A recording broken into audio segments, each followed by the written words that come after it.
Excise commissioner, జిల్లా collector తదితర అధికారులందరికీ, వేదిక మీద ఉన్న ఇతర పెద్దలకు, ప్రభుత్వ సలహాదారు, ఈ కార్యక్రమం అనేక సందర్భాల్లో చర్చించినటువంటి పెద్దలు వేం నరేందర్ రెడ్డి గారికి అందరికీ పేరు పేరున హృదయపూర్వకంగా నమస్కారం తెలియజేస్తా ఉన్నా. ఒక గీతా కార్మికుడిగా ఈరోజు ఈ కార్యక్రమాన్ని గౌరవ ముఖ్యమంత్రి గారి చేతుల మీద నుంచి ప్రారంభించుకునేటువంటి కార్యక్రమం రూపొందించినటువంటి సందర్భంగా నాకు జీవితంలో ఒక ధన్యమైందని ఈ సందర్భంగా నేను భావిస్తాను. ఎందుకంటే ఆ వృత్తి నుంచి వచ్చినాం, ఆ కులం నుంచి వచ్చినాం, మా వాళ్ళ ప్రాణ నష్టాలు జరుగుతూ ఉంటుంటే గ్రామాలకు వెళ్ళినప్పుడు అన్ని రాజకీయ నాయకులు కూడా కొంతమంది చనిపోతురు, కొంతమంది భవిష్యత్తులో వృత్తికి పనికి రాకుండా మంచం మీద పడితే ఆ కుటుంబం మొత్తం అస్తవ్యస్తంగా మారిపోయినటువంటి పరిస్థితి.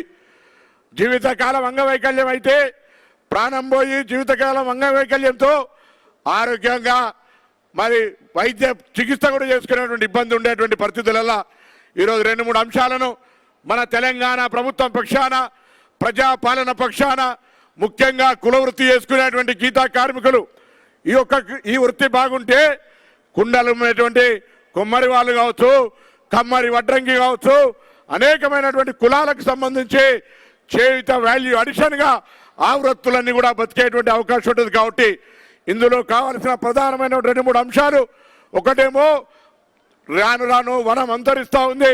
ఆ అంతరించే వనంలో రాష్ట్ర ప్రభుత్వం పక్షాన, అటవీ శాఖ పక్షాన అనేక లక్షల కోట్ల రూపాయలు ఖర్చు పెట్టి మొక్కలు నాటుతూ ఉన్నాం. ఆ మొక్కల వల్ల ఆక్సిజన్ వస్తూ ఉండవచ్చు, కానీ ఆదాయం వస్తలేదు.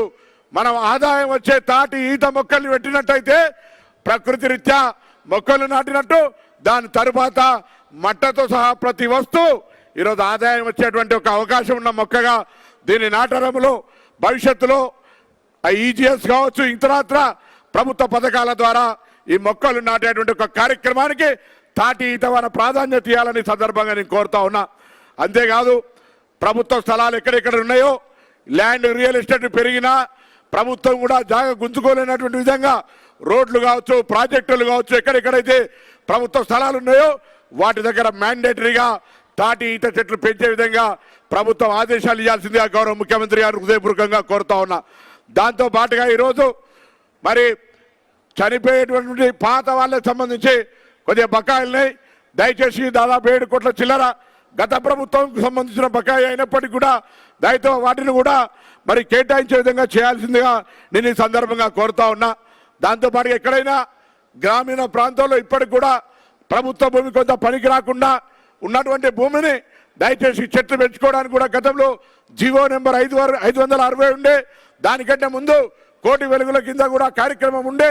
ఈరోజు మళ్ళీ మనం ఒక కొత్త పేరు మీద కాటమయ్య స్థల సేకరణ ఏదైనా పేరు పెట్టి చెట్ల పెంపకం పేరు మీద ఉన్నా తప్పకుండా గీతా కార్మికులకు వనాలు పెంచుకోవడానికి సలహా ఇవ్వాల్సిందే ఈ సందర్భంగా నేను కోరుతా ఉన్నా. దాని తర్వాత ఈరోజు మా వాళ్ళందరూ కోరుతా ఉన్నారు, వాళ్ళకు చెట్ల దగ్గరికి పోవాలంటే రేపు ట్రాఫిక్ దృష్ట్యా ఇంకా ఇతరత్ర చెట్లు బాగా తిరగాల్సి ఉంటుంది. రోజు 10-15 చెట్లు ఎక్కుతారు. కాబట్టి వారందరికీ మోపెట్లు కూడా ఇవ్వాలని కోరారు. గతంలో ఎప్పుడో 10 ఏళ్ల కింద ఇచ్చారు. తెలంగాణ వచ్చినాక సింగిల్ బెనిఫిట్ లేని కమ్యూనిటీ ఉంటే గీతా కార్మికుల కమ్యూనిటీ ₹1 కూడా ప్రభుత్వ పరంగా గత 10 ఏళ్లలో సహకారం అందలేదు.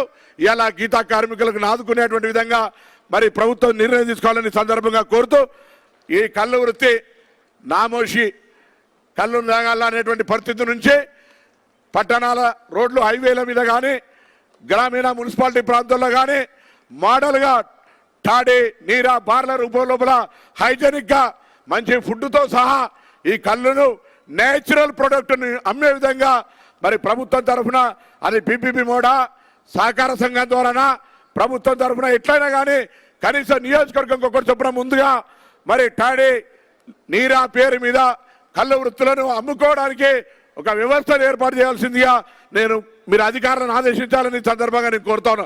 తప్పకుండా, ఎందుకంటే ఇవాళ కూడా ఈ కార్యక్రమం చేస్తూ ఉంటుంటే ఏం సాధించారని కొంతమంది కులంలో అన్నప్పుడు చాలామంది ఒక మాట ఈ మాట మాట్లాడతారు. అయినా ఈ సందర్భంగా ఖార్గే గారు ఒక మాట యాదకొచ్చింది, బక్రీద్ మే బచ్చతో మొహర్రం మే నా సక్తే. ముందు ప్రాణం అయితే బతకని అయ్యా, ఎవరికైనా ఇంతకంటే ఎక్కువ చేసే ఐడియా ఉంటే ఎందుకు చేయలేదని అడుగుతా ఉన్నాం. ఇవాళ ఈ వృత్తిలో ఒక మార్పు తీసుకురావడానికి అటు బుర్రా వెంకటేశం గారు కావచ్చు, ఇలా ఈ యొక్క మౌంట్ ఎవెన్ గుట్టలు ఎక్కేటువంటి వాళ్ళు ఇలా ఈ యొక్క కార్యక్రమం రూపొందించి తాటి చెట్టు నుంచి పడకుండా ప్రాణాలు రక్షించుకున్న తర్వాత మన సంక్షేమము మన అభివృద్ధి గురించి తప్పకుండా ప్రభుత్వంలో మీ బిడ్డగా గౌడుల ప్రతినిధిగా బలహీన వర్గాల ప్రతినిధిగా మన హక్కుల కోసం కుల వృత్తులను కాపాడుకోవడానికి గౌరవ ముఖ్యమంత్రి గారు కూడా సానుకూలంగా ఉన్నారు. అందులో భాగంగానే అనేకమైనటువంటి కార్పొరేషన్లు వేసినాం. కులగణన అనేటువంటి కార్యక్రమాన్ని భారతదేశంలో బీహార్ తర్వాత మొట్టమొదటిగా శాసన తీర్మానం చేసి 150 కోట్ల రూపాయలు ఇచ్చి ముందుకు తీసుకుపోతా ఉన్నాం. కాబట్టి దయచేసి ప్రతిపక్షాలు ఎన్ని మాట్లాడినా కుల వృత్తికి సంబంధించి అన్ని కులాల యొక్క సంక్షేమం కొరకు పాటుపడే ఈ ప్రభుత్వం తప్పకుండా గీతా కార్మికుల బిడ్డగా ఈ అంశాలను తప్పకుండా పరిగణలోకి తీసుకోవాలని గౌరవ ముఖ్యమంత్రి గారు కోరుతూ ఈ కార్యక్రమానికి వచ్చినటువంటి అందరికీ కూడా వేదిక మీద పెద్దలందరికీ ఇక్కడికి వచ్చేటువంటి నా కుటుంబ సభ్యులందరికీ కూడా పేరు పేరున ధన్యవాదాలు చెప్తూ సెలవు తీసుకుంటా ఉన్నాను.